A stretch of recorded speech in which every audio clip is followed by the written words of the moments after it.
bird show with me, Trainer Mikey. Now here's an object that I will hide under one of these three silver cups. So where do you want me to put this object? On your left, on your right, or in the middle? Now which one? Left, right, or middle? Okay, so let's put it right here.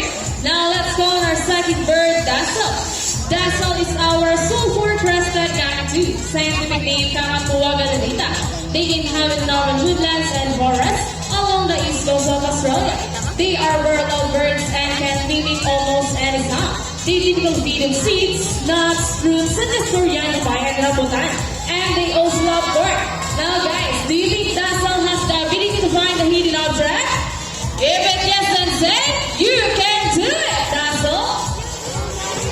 Come on, Dazzle, you can do it.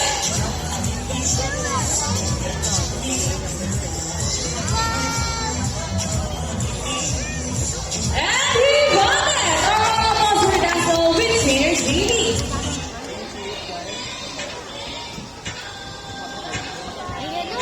Now, for our next featured birds are just like any married couple, monogamous, meaning they will be partners for a lifetime.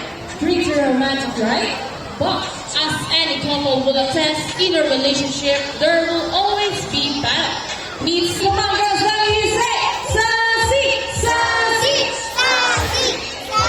and how about for the boys? Let's hear it for Rocky, Rocky, Rocky.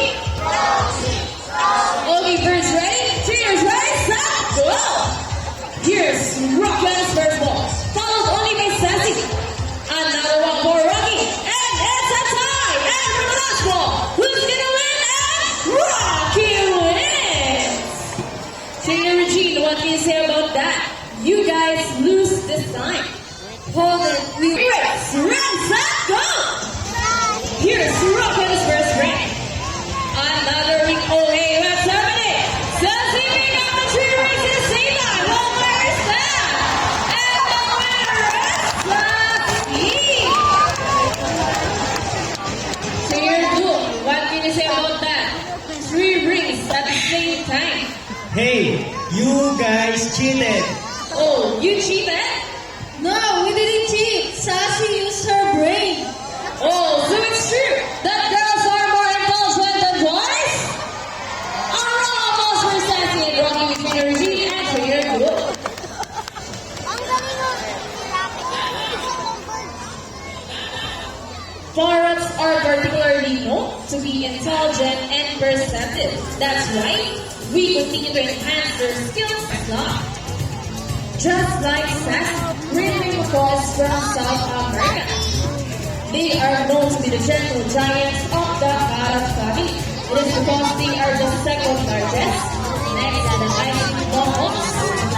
They can grow up to 90 centimeters in length and can live up to 8 years old.